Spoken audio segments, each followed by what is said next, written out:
Assalamualaikum warahmatullahi wabarakatuh.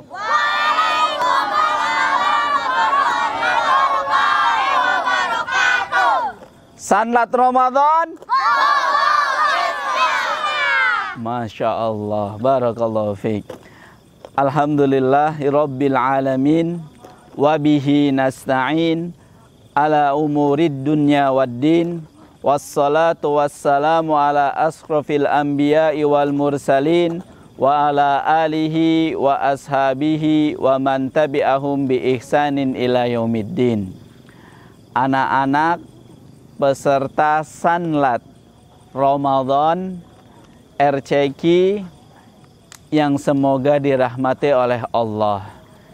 Kita sekarang berada di DPR kalau kata kaum muslim. Apa DPR itu? DPR itu adalah apa? Di bawah pohon rindang.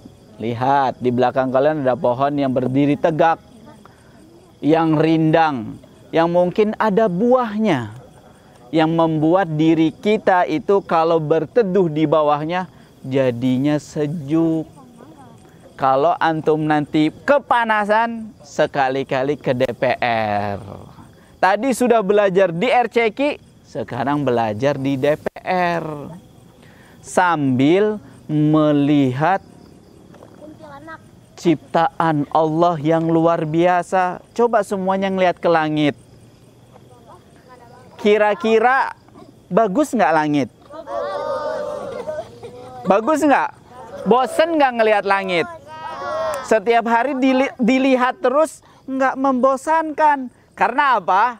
Karena yang menciptakan itu adalah Maha Sempurna, Allah Subhanahu wa Ta'ala.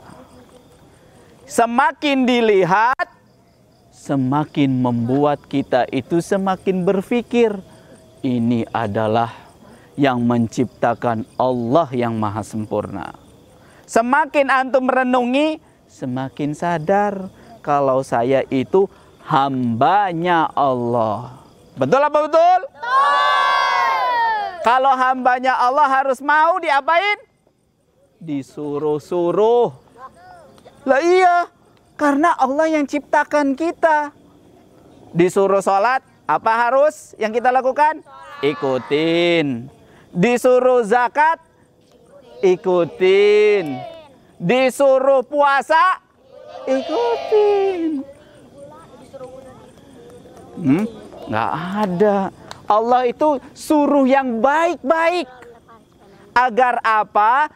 Agar manusia itu bisa masuk surga.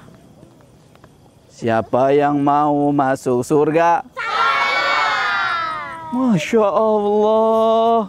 Semuanya pengen masuk surga kan?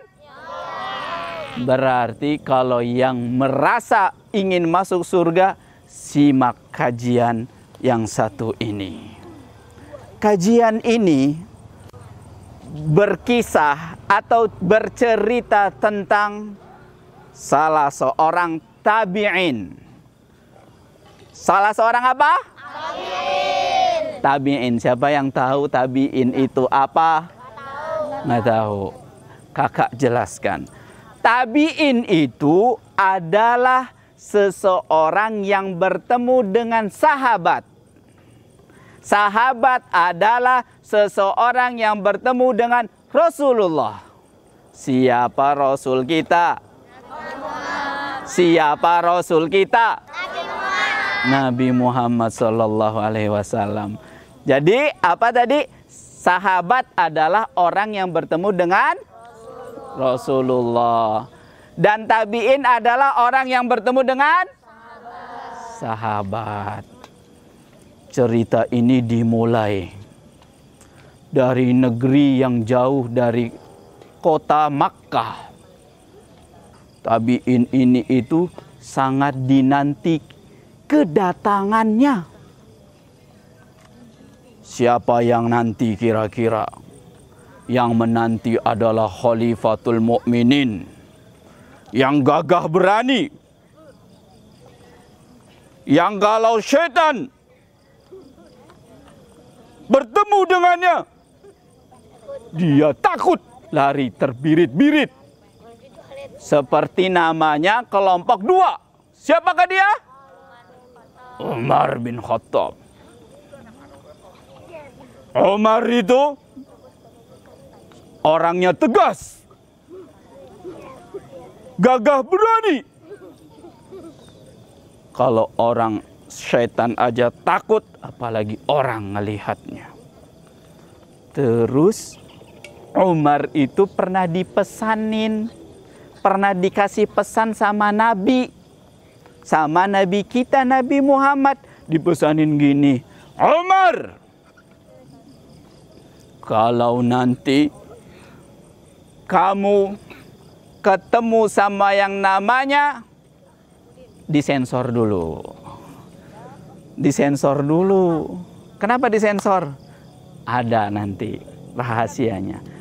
Sebelum dikasih tahu cluenya, siapa yang mau jadi orang terkenal? Ini nggak mau. Semuanya mau apa enggak? Mau jadi terkenal? Terkenalnya di dunia apa di langit?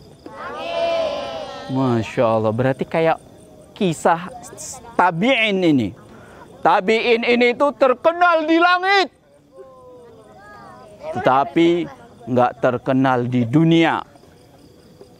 Nggak ada yang tahu sama Fadil di dunia, tapi Allah tahu sama Fadil.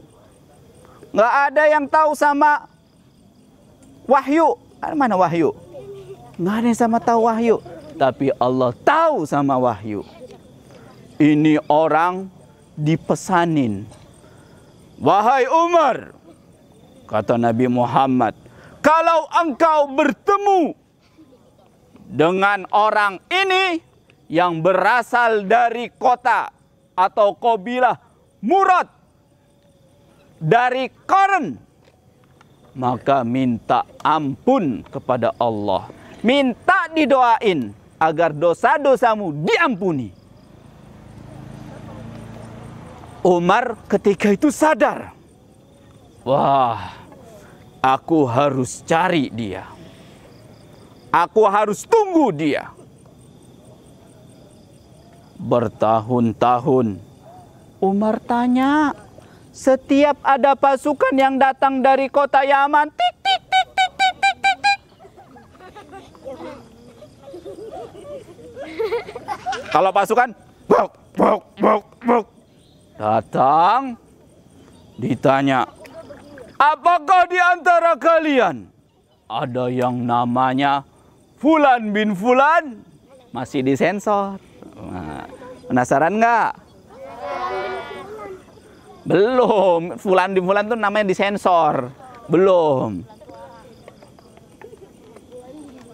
Apakah ada di antara kalian Fulan bin Fulan? Nggak ada. Datang lagi tahun setelahnya. Tik, tik, tik, tik, tik, tik, tik. Apakah ada Fulan bin Fulan? Nggak ada. Tahun berikutnya datang lagi. Tik, tik, tik, tik, tik, tik. Apakah ada Fulan bin Fulan? Ya, saya Fulan bin Fulan.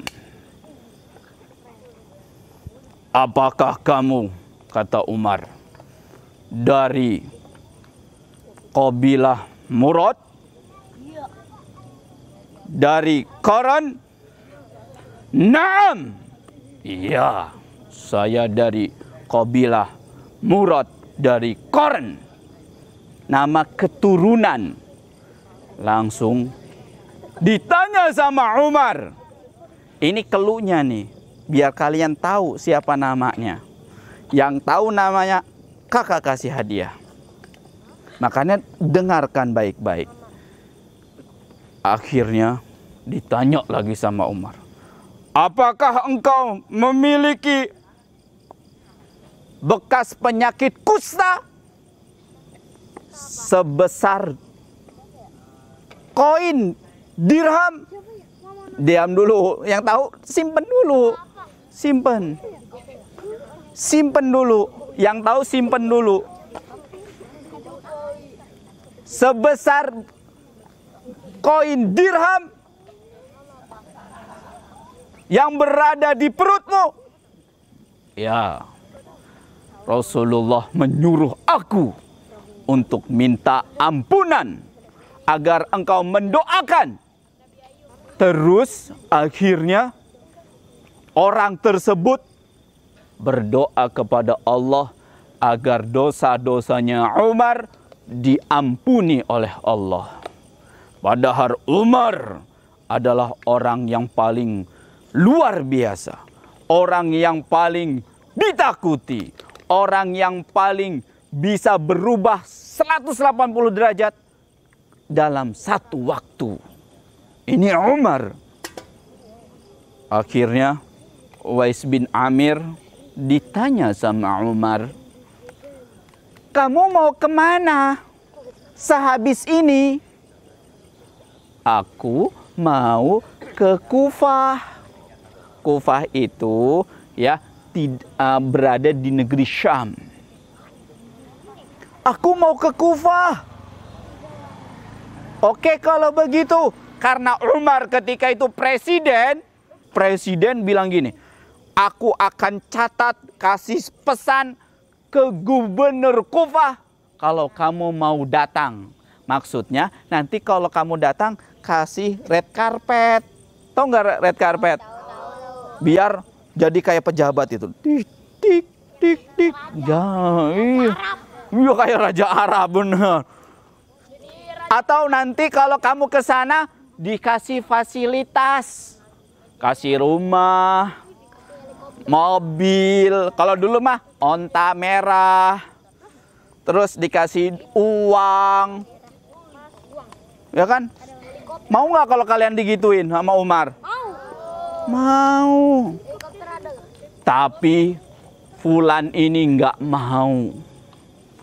Aku lebih baik jadi orang miskin yang nggak terkenal. Akhirnya Fulan ini ke Kufah. Tahun berikutnya datanglah pejabat Kufah ke kota Makkah untuk melaksanakan haji. Kalau haji kita ke arah mana? Kalau haji kita ke mana? Makkah, bukan ke Bekasi atau Pulau Gebang. Salah. Haji itu apa? Ke Makkah. Akhirnya ditanya pejabat Kufah tadi, apakah kamu? Kata Umar. Ini yang nanya presiden. Kira-kira kalau kamu ditanya presiden, deg-degan nggak? Benar. Ada ajudan-ajudannya yang serem. Ada ajudan-ajudannya yang serem datengin kamu nggak takut? Kalau kakak mah gemeter. Gemeter nanti biar dikasih sepeda maksudnya. Terus akhirnya apa? Ditanya, apakah kamu ketemu sama Fulan dan kenal sama Fulan itu? Ya, aku kenal. Fadil, aku kenal. Tapi dia itu berada di rumah yang kecil. Dan dia sedikit hartanya. Miskin. Dia tinggal di perumahan kumuh. Kalau bahasa sekarang mah perumahan yang apa? Perumahan yang di kolong jembatan kali ya. Kalau di Jakarta. Iya di gorong-gorong tuh. Udah pernah lihat. Akhirnya Umar mengatakan kepada pejabat tadi, wahai pejabat, kamu tahu dan dengarkan hadis ini. Aku dulu disuruh minta kepada orang itu agar orang itu mendoakan ampunan, meminta ampunan kepada Allah atas dosa-dosaku. Akhirnya pejabat tadi setelah pulang dari kota Makkah, dia cari si fulan tadi buru-buru. Aduh, aku salah nempatin dia lagi. Masa ditempatin di rumah yang itu? Waduh, gawat nih, kenapa aku nggak tahu dari tadi? Akhirnya didatengin rumahnya. Pas didatengin ditanya, "Wahai fulan, tolong doakan, mintakan ampunan kepada Allah atas dosa-dosaku." Karena manusia itu semuanya pernah salah, pasti pernah berbuat dosa. Betul apa betul? Betul. Siapa yang nggak pernah bohong? Nggak ada, pasti pernah bohong. Kamu belum pernah? Serius? Udah pernah. Ah, udah, semuanya pernah bohong. Dosa apa enggak? Dosa. Udah. Sama, pejabat tadi akhirnya pernah melakukan dosa juga. Tadinya orang ini nggak ngaku. Lah, kenapa kamu minta doa kepada aku? Karena kamu baru selesai berpergian haji. Kamu seharusnya yang mendoakan aku. Kamu itu habis pergi dari beribadah kepada Allah. Doamu mustajab. Kenapa minta ke aku? Terus si fulan tadi tetap menolak. Nggak mau. Aku nggak mau doain kamu. Gubernur tadi desek. Doain aku. Mintain ampunan atas dosa-dosaku. Sampai akhirnya si fulan tadi disekakmat. Tahu nggak disekakmat? Nggak ada jalan lagi. Nggak bisa kemana-mana. Nggak bisa ngelak. Dikatakan apa? Aku telah bertemu dengan Umar. Hah? Kamu telah bertemu dengan Umar? Ya sudah deh. Karena kalau orang yang udah bertemu sama Umar tahu rahasia orang ini. Orang ini memiliki doa yang apabila berdoa Allah akan kabulkan. Siapa yang di sini doanya pasti dikabulkan sama Allah? Iya, karena kita bukan wali Allah. Wali Allah itu orang yang memiliki amalan soleh yang gak dilihat sama kebanyakan manusia. Itu salah satunya. Akhirnya apa yang terjadi? Fulan tadi memintakan ampunan untuk dosa-dosa si gubernur.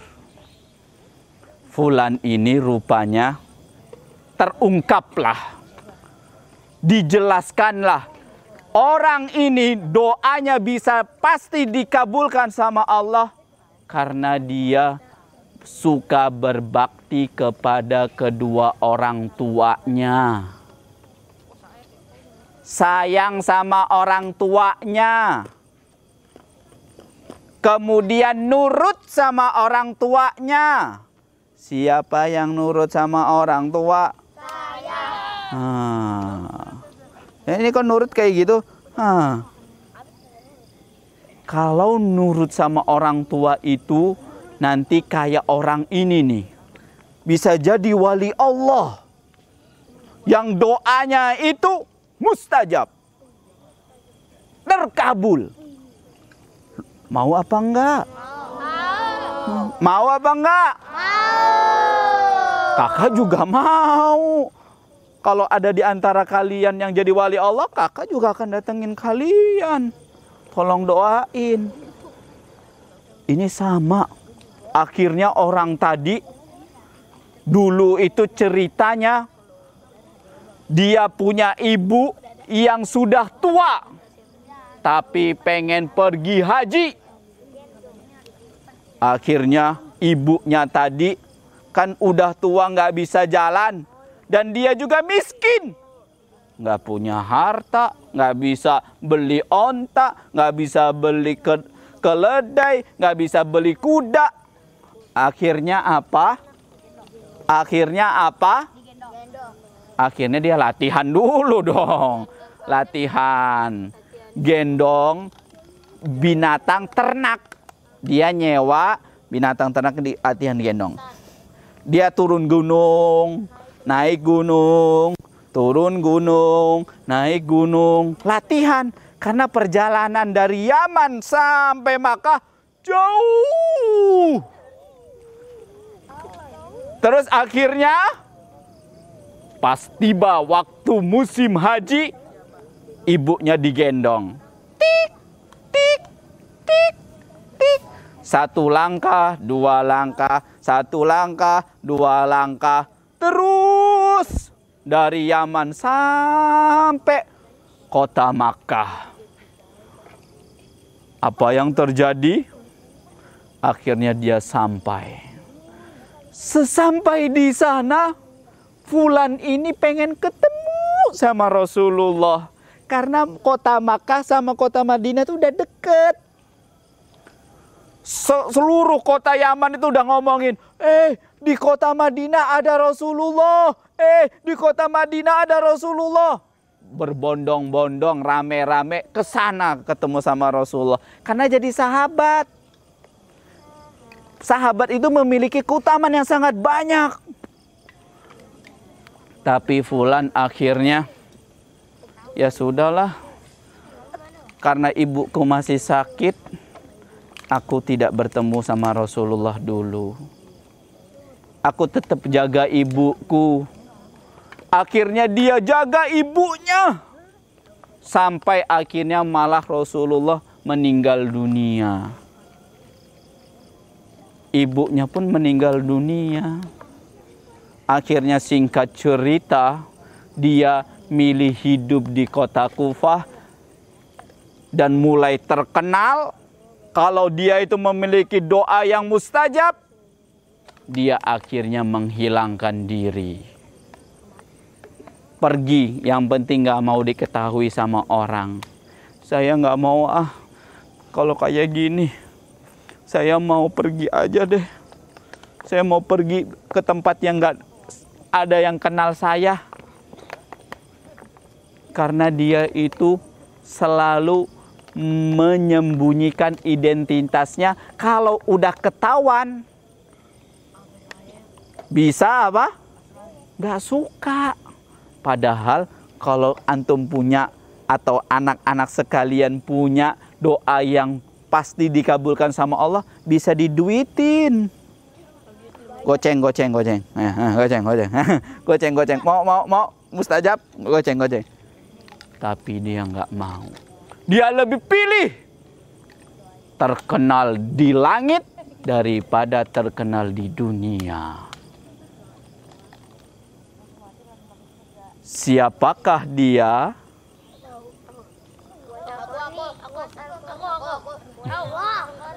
Ini duluan. Abdullah bin Abu Bakar. Ini duluan ya. Nanti berdua deh dapat hadiah. Namanya Uwais Al-Qarni. Dia itu iya, dia itu nyisain sedikit sebesar 1 dirham di perutnya penyakit kusta biar dia sadar, saya itu pernah sakit, saya nggak mau bermaksiat kepada Allah, saya mau taat sama Allah. Kalau kalian nggak pernah sakit, alhamdulillah sehat terus, maka harus lebih semangat. Lebih semangat lagi untuk berbakti sama orang tua. Lebih semangat lagi nanti ketika puasa Ramadan. Jangan sampai puasa Ramadan datang, aduh, Abi, Umi, lapar. Aduh, 30 hari lagi nahan laparnya. Gimana nih? Iya, tapi kan ada waktunya kan. Tapi kan selama 30 hari berturut-turut nahannya. Dari pas fajar sampai terbenamnya matahari. Terus besok juga gitu lagi. Yang biasanya kalau pas lagi siang-siang makan bakso, makan sosis, Sekarang nggak bisa deh siang-siang. Nah, kamu harus tetap senang. Jangan, katanya tadi siapa yang berkata, semuanya sepakat kalau kita itu hambanya Allah. Kalau hambanya Allah harus mau diatur atur. Siapa yang ngatur? Allah. Gitu. Makanya mulai sekarang antum semua harus jadi anak yang berbakti. Kayak Uwais Al-Qarni ini. Uwais bin Amir ini berbakti sama ibunya sehingga ia menjadi seorang tabi'in yang paling baik. Yang paling baik amalnya. Karena sebab menghormati, menyayangi, nurut sama orang tua. Siapa yang pernah disuruh bilangnya lagi asing-asing main, adek beliin sayur. Mama. Iya. Sekarang nggak boleh lagi. Kalau mau doanya mustajab, kayak Uwais Al-Qarni, disuruh beli sayur, iya mah. Disuruh beli gula, iya mah. Langsung. Nggak pakai ah-ahan lagi. Siapa yang mau jadi kayak Uwais Al-Qarni? Iya, doanya mustajab loh. Umar itu nyari Uwais Al-Qarni. Bayangin, orang nomor 2 terbaik setelah Abu Bakar dari kalangan manusia, bukan kalangan Nabi ya. Pada umatnya Rasulullah itu minta doa sama Uwais Al-Qarni. Karena Uwais Al-Qarni itu memiliki amalan yang tersembunyi. Yang banyak orang enggak tahu. Makanya kalau beramal jangan pamer. Jangan habis beramal. Tahu nggak? Aneh tadi habis sedekah 100.000. Lu sedekah nggak? Jangan. Diem aja.